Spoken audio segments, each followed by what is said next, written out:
Balzer, and today I want to talk to you about my Balzer Bits. What are Balzer Bits? Well, they're masks. Now, you're probably used to stencils that are like big squares or rectangles, but the Balzer Bits are little masks, which they're made out of plastic, they're totally durable, but they're in all sorts of wonderful, detailed little shapes, and there are 10 different designs all together. And today, in this video, I'm going to show you how to make, well, we're going to make a cool card.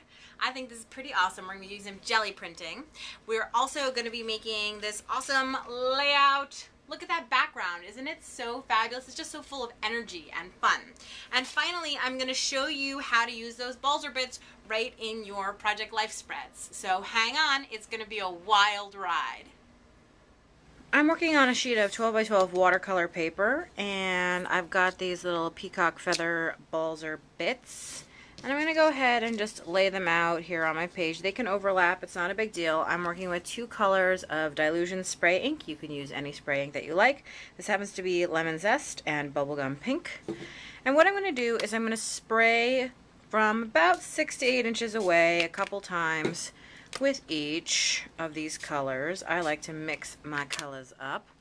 And then I'm simply going to move the little Balzer Bits over. You can drag them anywhere that you would like. There's no rules of any kinds. And I'm going to spray again. And yes, it is going to cover up some of what I've already done, but you know what? That's not a big deal. And you don't even need to get the entirety of the mask as long as you get a little something. You're just going for some pattern. Then I'm going to take these and I'm going to flip them over because now they've got lots of nice ink on them. I'm going to flip one and I'm going to flip the other. And then if you want to keep your hands relatively clean, you can take some paper towel. This happens to be dirty paper towel, which is fine. And you can just sort of mash it down a little bit. And that is going to make a print, there you go, of the opposite of what you had before. And you can usually get at least one more print off these. Let's try again and see if we can. And I'm going to press really hard and see what I can get. And you'll see, yes, there I have some faint prints. Now, if I want to spread the love around a little bit, I can continue to do this. I can get an entire huge background going if I'd like with all these different layers, or I can leave it alone at sort of where it is. I can also, you know, add in different colors, continuing to flip these around to see what I can get. And you just are making a soft background with not a lot of hard definition. That's all I'm looking for, is something, ooh, I really like the way that that print turned out. Is something that just has some soft feelings to it, not a lot of hard edges. And sometimes I'll just use one color. It really depends, or one feather. Just depends on what I'm looking for. And I'm just going to continue to work it around. And you can see how this really cool background has come up incredibly quickly. And it was hardly any work at all, just a lot of play, which is exactly what stenciling should be. So I think I'm pretty satisfied with that. It feels kind of balanced. I can see using this paper in a couple different ways. I might actually put some more feathers down here. I feel like I want to see a little more down here. You know, it's all personal preference. There's no rules. It's just what feels good to you in the moment. And from moment to moment, that may change, and that is 100% cool. Just remember that perfection is completely overrated. What you're looking for is a way to create some sort of authenticity with just, you know, your imagination and a couple of stencils and some patterns. And sometimes I'll even go off the edge of the page, you know, because not everything should be completely contained necessarily. So you can go off the edge here. And now, ooh, I like that. I feel like my pattern is rising up towards the top, which it is. Maybe one more print. I'm so a more is more person. I just can't ever stop. You know, it's never enough. Ooh, I like that. Maybe one more little one. Right there. See if I can't get a little more ink off of that. Okay, so there you have it. I have my background prepared, and now I'm ready to start building my layout on top of it. With such a busy background, I find it's better to keep my layout pretty simple. So I have a photo here which I have typed my journaling onto the bottom, and this is just an easy way to make a fake Polaroid kind of look. So I'm going to go ahead and use my adhesive and just tape that right down to my layout, sort of in this bottom leftish corner. And then I'm going to take a piece of striped washi tape, and I'm going to go ahead and put that on the top so it looks like it's holding it down, even though it's not actually. And then I have a title that I've cut, which is here, Dance Dance. And I'm going to go ahead and glue that down. I just have to decide exactly how I want those words to overlap. I think something like this. So for something tiny and delicate like this, I like to use a glue pen. So I'm going to go ahead and just apply my adhesive to the back. And you know, with these simple elements, you don't really need any embellishments. I don't have any need to put, you know, rhinestones or flowers or anything on there because the background is so busy and bright and doing all of my work. So actually your layout ends up coming together extremely quickly because look how few elements are going on there. You're getting a title, which is apparently not going to stick. Let's see, I just need a minute here to get it to stick. And there you go. Just takes a moment, some patience, which is not my my strong suit either. And then I'm going to put down the second part, and I think, should I have it at an angle? Should it overlap a little bit? I'm just trying to think about how I want this to go. I want it to also have some energy. So yes, I think I'll put it right there. So I'm going to go ahead and glue that down as well. And there are lots of different glue pens that are out there. This happens to be the Sakura Quickie Glue, which I like because it has this little ballpoint pen tip so it doesn't get all mushy with a lot of use. And I do use it a lot. So some patience to hold that down and make sure that it bonds with the paper. And guess what? In no time, flat at all, right? I've pulled together a really cute, really quick layout. It's very simple, but I think it's also very appealing. Okay, I have a very dirty jelly plate here because one of the things that I designed these Balzer Bits for is specifically for jelly printing because I didn't want the big square of the stencil. I wanted the actual outline. So I'm working with these hand Balzer Bits, which obviously are reversible. A hand works this way and it also works this way. And I'm going to be making a card with this. So I have a piece of cardstock, plain smooth cardstock that's 5x7 or a little bit under 5x7. I'm going to take some acrylic paint and I'm going to roll it out. I'm going to mix up a little bit of red and a little bit of gold. And I'm going to take my brayer and just roll it out onto the plate. Now I know I don't need to cover this whole plate because my paper is only 5x7, but sometimes it's easier if you do. You know, such is life. So I've rolled it out. I'm just going to clean off my brayer by rolling it onto the paper here. And then I'm going to go ahead and put down my balls a bit. And then I'm going to take the back of a paintbrush and I'm just going to draw into the paint. And I might wipe off the back of the paintbrush every now and then because essentially what I'm doing is just removing the paint from the plate and it's ending up on the paintbrush. So of course I need to clean it off and get it going. So there you go. You can see that's looking good. And I think I'll put a heart right in the center here of the hand. And then maybe add a little bit more detailing because I have the time. You want to work fast because you don't want the paint to dry. And if you're curious about jelly printing, if this is something that's new to you, I do have an easy online class. It's just $15 that takes you through all the tricks, you know what I'm saying, the tips and tricks of jelly printing. So I don't like that heart. It's making me crazy. It's not quite right. So I'm going to go in. This is a very forgiving process. So I'm going to go in and just fix it up a little bit. Okay, looks minorly better now. now I'm going to take my smooth cardstock and I'm going to sort of generally center it where I want it. To protect my hands, I'm going to use a piece of deli paper. You could use paper towel, you could use whatever you have around. And I'm just going to smooth over this. And this way I don't get paint all over my hands. And I'm just rubbing with my hand to get that on there. And I will save this to collage with later because look at all that shiny gold paint mixed with that red. It looks so cool, right? And then I'm going to go ahead and pull off my print.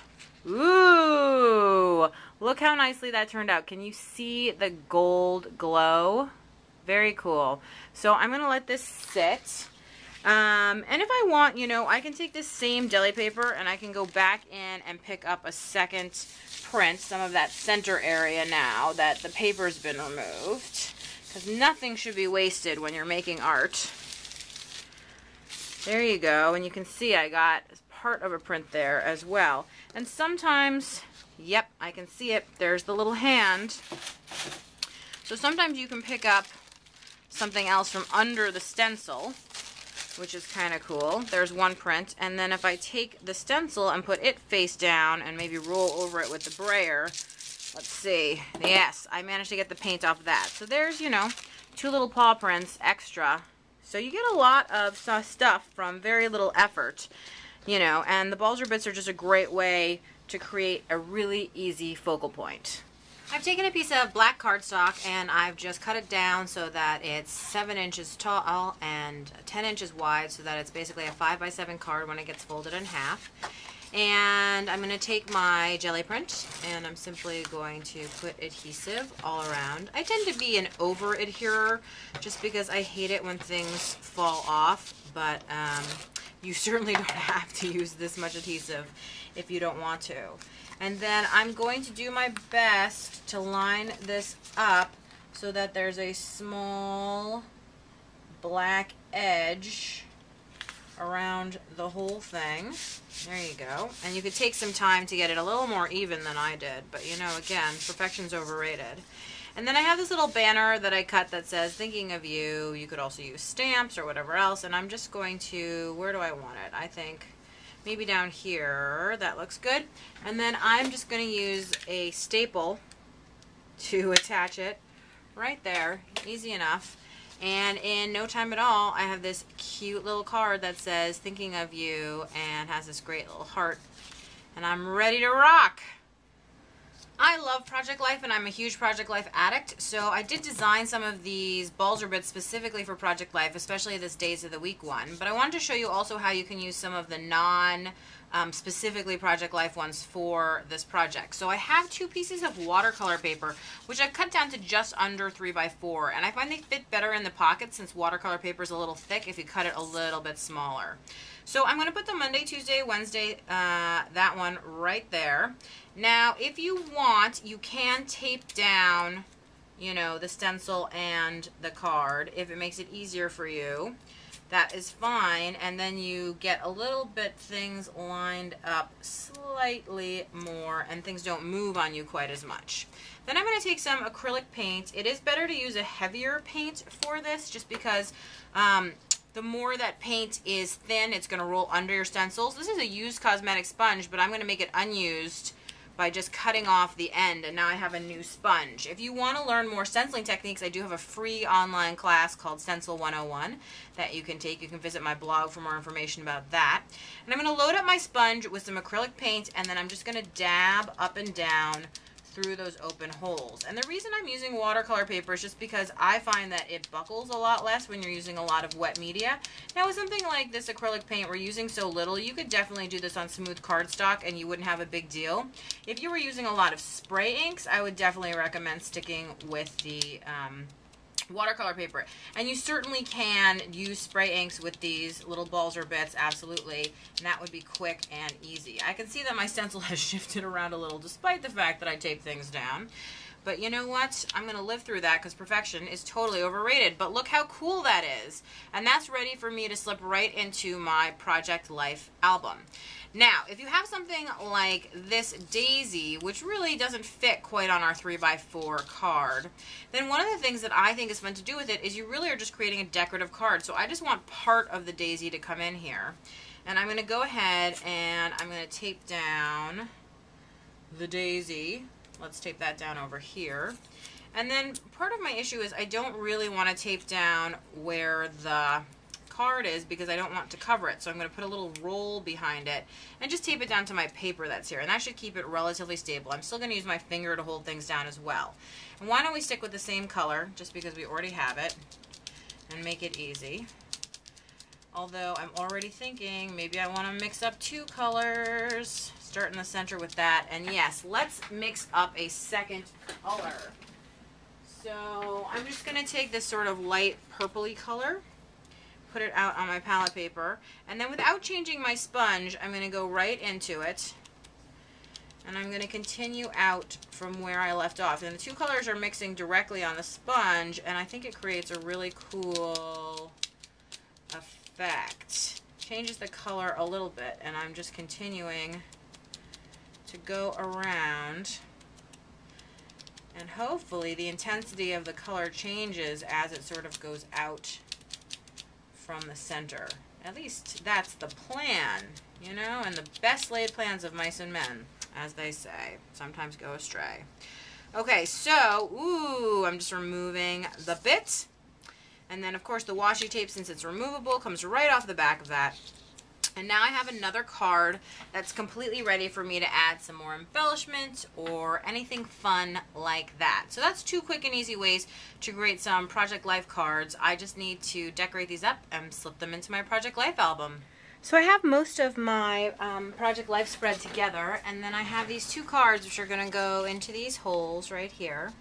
So I thought I'd show you how I'm going to put them together. So the day that this was Tuesday, so I'm just going to take a marker and I'm going to color in the Tuesday. And I don't have to be too careful, you know, to get it perfect. I mean, the stencil is doing most of the work, and you can see I'm really just sort of generally filling it in. I'm leaving some white gaps. I'm not that concerned about what's happening. I'm just sort of going with it, so to speak. And this is just a nice, easy way to customize what's happening here. You don't have to do this, but then it just makes the stencil useful because it's more than anything else. It's indicating in my Project Life that this day that this was Tuesday. Okay, so I've done a really rough job coloring it in, and I like the way that that looks. And I have a little label sticker here, and I'm just going to put it so that it's coming in from the edge, and I'm going to slightly hang it over the edge, and then trim or simply wrap around this little excess area here, okay? And then I have a little journaler, which I can now just fill in my journaling, and I have this card all set and done with the stencil as the base. And now for this one down here, what I'm going to do is these are some stamps that I carved myself, and I'm going to go ahead and I'm just going to stamp the date right along the side of this. So this is August, so do an A. You can use any stamps you have that you like. I carved these so that they have this kind of wood carving look to it. And if you're interested in learning anything about carving your own stamps, I do have an online class called Stamp Carving 101 that takes you through all the how-to of it. So, now with the 15, I'm actually going to start at the far side so that I get a nice big gap between the AUG and the 15. Then I'm going to go ahead and stamp that one. And there you go, AUG 15. So now, if I put my cards in place and I would just slip them into the page protectors, this is completely done, easy peasy. I have these beautiful little custom cards, and I like how the color pulls through around, you know, so it's easy to make the Balzer Bits work for your Project Life.